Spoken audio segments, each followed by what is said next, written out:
اعوذ باللہ من الشیطان الرجیم بسم اللہ الرحمن الرحیم الحمد للہ رب العالمین والصلاة والسلام علی اشرف الانبیاء والمرسلین وآلہ الطیبین الطاہرین اما بعد فقد قال اللہ تعالی وتبارک فی القرآن الکریم بسم اللہ الرحمن الرحیم فسأکتبها للذین یتقون ویؤتون الزکاة والذین هم بآیاتنا یؤمنون صدق اللہ العلی العظیم اللہم صل علی محمد وآل محمد وعجل فرجہم۔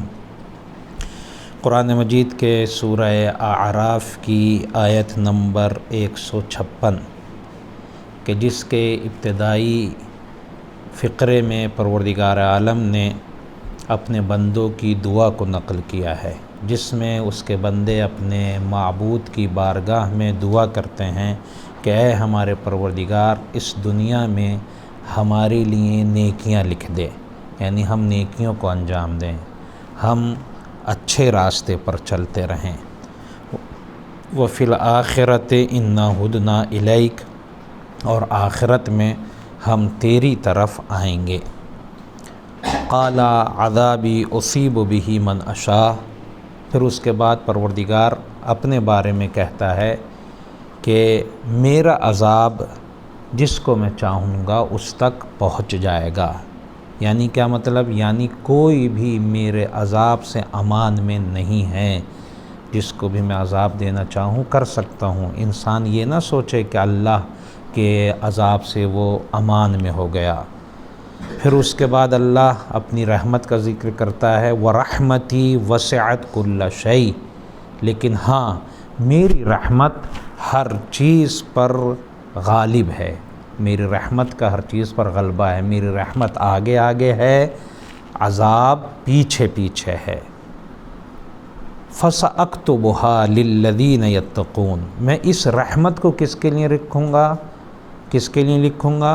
فَسَأَكْتُبُهَا، ان قریب میں لکھ دوں گا اس نعمت کو، لِلَّذِينَ يَتَّقُونَ، ان لوگوں کے لیے جو برائی کے راستے سے ہٹ کر اچھائی کے راستے پر آ جاتے ہیں، اپنے آپ کو برائیوں سے محفوظ رکھتے ہیں، ان کے لیے میں یہ رحمت لکھوں گا۔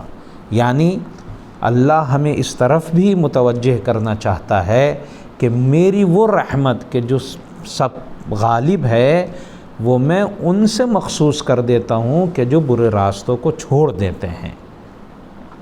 وَيُؤْتُونَ الزَّكَاةَ، اور دوسری کوالٹی ان کی کیا ہے؟ برے راستے کو چھوڑ کر اچھے راستے پر آتے ہیں، تقوی اختیار کرتے ہیں اور زکوٰۃ دیتے ہیں۔ وَالَّذِينَ هُمْ بِآيَاتِنَا يُؤْمِنُونَ، اور ان لوگوں کے لیے لکھ دوں گا کہ جو میری آیتوں اور میری نشانی، میری باتوں پر ایمان لے کر آ چکے ہیں، جو میری باتوں پر ایمان لاتے ہیں ان پر بھی میں یہ رحمت لکھ دوں گا۔ یعنی انسان اگر اپنے اندر 3 کوالٹیز پیدا کر لے تو وہ پروردگار کی رحمت اس کے شامل حال ہو جاتی ہے۔ پہلی کوالٹی کیا ہے؟ برے راستے کو چھوڑے اچھے راستے کی طرف آ جائے۔ پھر کیا ہے؟ اللہ کے دیے ہوئے مال میں سے اس کے راستے میں خرچ کرے۔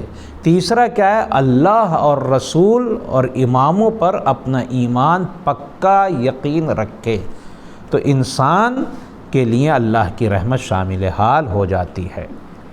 اس گفتگو میں جو ہم انجام دے رہے ہیں، جو ہم کر رہے ہیں، وہ زکوٰۃ کا تذکرہ ہے۔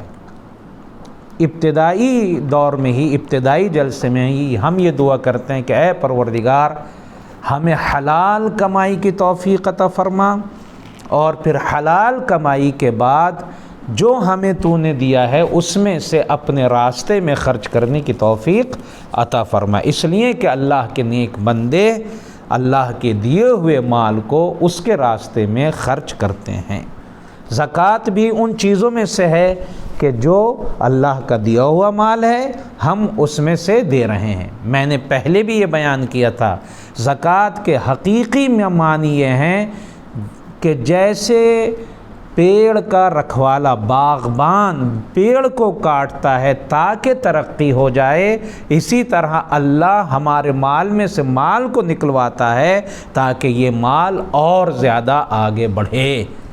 تو ہم زکوٰۃ کو یہ نہیں سمجھیں کہ گھٹ رہا ہے، جیسے پیڑ یہ سوچنے لگے کہ کاٹ دیا اب میرا کیا ہوگا، تو کاٹا گیا اس لیے ہے تاکہ پیڑ آرام سے بڑھ سکے۔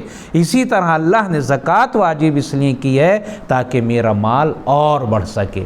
اسی لیے جب تک انسان پیسہ ہوتا ہے اس کے پاس یا کم ہوتا ہے، دیتا رہتا ہے تو بڑھتا رہتا ہے، لیکن جیسے جیسے اس کا پیسہ بڑھتا ہے ویسے ویسے انسان کنجوس ہوتا ہے اور پھر وہ گرنے لگتا ہے، اس کا مال پھر گھٹنے لگتا ہے۔ آپ جتنوں کی بھی تاریخ یہی ہے، چاہے وہ قارون ہو، چاہے وہ فرعون ہو، چاہے اپنے زمانے میں کسی کو دیکھ لیں جو پیسے والے لوگ رہے ہوں گے، وہ ان لوگوں کو نہیں دیتے کہ جن کا حق ہے، جو مستحق ہیں۔ لہٰذا انسان کو یہ نہیں سوچنا کہ میں تو بہت بڑا پیسے والا ہو گیا، نہیں، آپ پیسے والے ہوئے ہو اس لیے کہ اپنی ضرورتوں کو پورا کرو اور بچے ہوئے میں سے جو ضرورت مند ہیں ان تک اللہ کا دیا ہوا مال پہنچاؤ، اس لیے اللہ نے تم کو یہ مال دیا ہے، نہ یہ کہ عیاشی اور خدا نخواستہ غلط کاموں میں اس مال کو خرچ کیا جائے۔ تو اللہ کے بتائے ہوئے راستوں میں سے ایک زکوٰۃ ہے۔ الحمدللہ ہم یہاں تک پہنچ گئے کہ زکوٰۃ واجب 10 چیزوں پر زکوٰۃ واجب ہوتی ہے: گیہوں، جو، کھجور، منقع یا کشمش، اونٹ، گائے، بھیڑ یا بکری۔ اس سلسلے میں ہم نے مفصل سیکھ لیا اور پڑھ لیا الحمدللہ۔ اب ہماری گفتگو گولڈ کوائنز یعنی سکے، سونے کے سکے اگر کسی کے پاس ہیں تو اس پر زکوٰۃ واجب ہوگی۔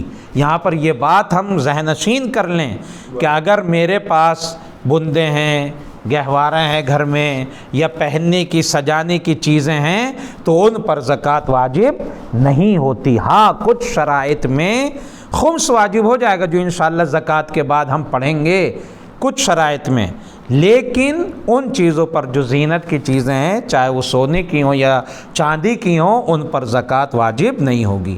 زکوٰۃ صرف واجب ہوگی سکے پر، زکوٰۃ واجب ہوگی سکے پر، وہ بھی ان 3 شرطوں کے ساتھ۔ یہ 3 شرطیں جب اس میں پائی جائیں گی تب واجب ہوگی سونے کے سکے پر زکوٰۃ۔ پہلی شرط کیا ہے کہ نصاب مکمل ہو۔ جس طرح سے اونٹ پر زکوٰۃ کب واجب ہوتی تھی؟ جب کم سے کم 5 ہو جائیں۔ بکریوں پر کب؟ جب کم سے کم 40 ہو جائیں۔ گائے پر کب؟ جب کم سے کم 30 ہو جائیں۔ اسی طرح سکے پر زکوٰۃ اس وقت واجب ہوگی، سونے کے سکے، اب یہ چاندی کے سکے کی بات نہیں ہے، سونے کے سکے پر اس وقت زکوٰۃ واجب ہوگی جب اس کی لمٹ شریعت کے حساب سے پوری ہو جائے۔ اس سے پہلے شریعت گویا آپ سے یہ کہنا چاہتی ہے نہیں ابھی تم دینے لائق نہیں ہو، ابھی تم اپنا خرچہ، اپنی فیملی کا خرچہ، اپنے جو لوگ ہیں تمہارے ارد گرد ان کا خرچہ چلاؤ، ابھی تم اس لائق نہیں بنے ہو کہ تم دوسروں کو دو۔ اس لائق کب بنو گے؟ واجب کب ہوگا تم پر؟ جب یہ لمٹ پوری ہو جائے، نصاب پورا ہو جائے۔ نصاب کیا ہے سونے کے سکے کا؟ جب اس کو تولا جائے ترازو میں تو وہ سکے 20 مثقال ہو جائیں۔ سکوں کو ایک جگہ کریں، جیسا آپ چینی تولتے ہیں، جیسے آپ آلو تولتے ہیں، جیسے آپ ایسے ہی سکوں کو تولا جائے گا۔ سکے رکھیں تھیلی میں اور تول دیں اس کے ترازو پر جا کر۔ جب وہ 20 مثقال شرعی، یہاں پر شرعی ہے اس لیے کہ مثقال بھی کئی طرح کا ہوتا ہے جو انشاءاللہ چاندی کی جب ہم گفتگو کریں گے اس وقت تھوڑا آپ کے لیے وضاحت دیں گے۔ تو یہاں پر 20 مثقال شرعی ہونا چاہیے۔ جو بیان یہ کیا گیا ہے کہ 1 مثقال شرعی 3.5 گرام کے برابر ہوتا ہے۔ 1 مثقال شرعی 3.5 کے برابر گرام کے برابر ہوتا ہے۔ تو اگر ہم 20 کو 3.5 سے ملٹیپلائی کریں تو تقریباً 70 گرام سونے کے سکے، اینٹ نہیں یا خود سونا نہیں، اس سے بحث نہیں ہے، سکہ ہونا چاہیے، جیسے انڈیا میں اپرنجی سکہ چلتا ہے یا دوسرے یا ایران میں بہار آزادی ہوتا ہے، تو سکہ ہونا چاہیے۔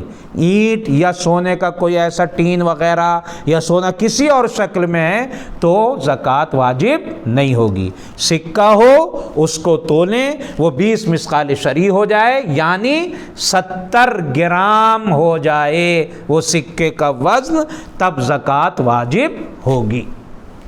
پھر دوسری شرط کیا ہے؟ یہ 70 گرام وزن کے سکے سونے کے پورے 1 سال آپ کے پاس رہے ہوں۔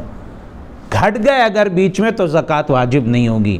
11 مہینے لگاتار آپ کے پاس یہ سکے رہے ہوں تو 12ویں مہینے میں جا کے آپ کو ان کی زکوٰۃ دینی ہوگی، زکوٰۃ ادا کرنی ہوگی۔ 12ویں مہینے میں 11 مہینے کمپلیٹڈ، یہ 70 گرام سکے آپ کے پاس، چاہے آپ نے اپنے گھر میں، چاہے بینک میں، چاہے کہیں آپ کے کنٹرول میں ہونا چاہیے یہ سکے۔ تیسری کیا ہے کہ وہ سکے مارکیٹ میں، یہ نہیں کہ جیسے نوٹ چلتا ہے عام مارکیٹ میں، نہیں، سونے وغیرہ کی مارکیٹ میں چلتے ہوں، جیسے کہ میں نے سنا ہے انڈیا میں اپرنجی سکہ چلتا ہے یا ایران میں بہار آزادی سکہ مارکیٹ میں، جو بڑی مارکیٹیں ہوتی ہیں ان میں چلتا ہے، وہاں پر بھی ایران میں ایک سکہ چلتا ہے۔ ٹھیک ہے کہ وہ یا علی پور کے مارکیٹ میں وہ سکہ نہیں چلے گا، لیکن جب سونے چاندی کا مارکیٹ ہے تو ایسا سکہ وہ استعمال ہوتا ہے۔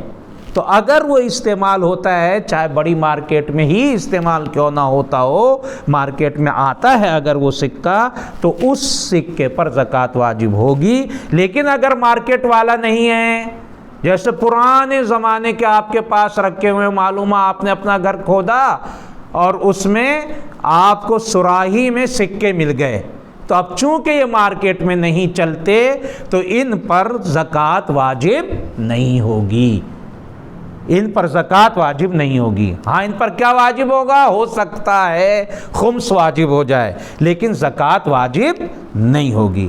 3 شرطوں کے ساتھ زکوٰۃ واجب ہوگی۔ پہلی شرط کیا ہے؟ نصاب، خلاصہ، لمٹ۔ دوسری شرط کیا؟ وہ لمٹ کتنی ہے؟ 70 گرام جو آج کل چلتا ہے اتنا وزن ہونا چاہیے۔ پورے 11 مہینے گزر گئے ہوں اور پھر اس کے بعد وہ سکہ مارکیٹ میں چلتا ہو، تب جا کر زکوٰۃ واجب ہوگی۔ اللہ سے دعا ہے کہ وہ ہمیں اتنا عطا کرے کہ ہم پر بھی زکوٰۃ واجب ہو جائے اور ہم اس کے راستے میں زکوٰۃ ادا کر سکیں۔ والسلام علیکم ورحمۃ اللہ وبرکاتہ۔ اللہم صلی علی محمد وآل محمد وعجل فرجہ۔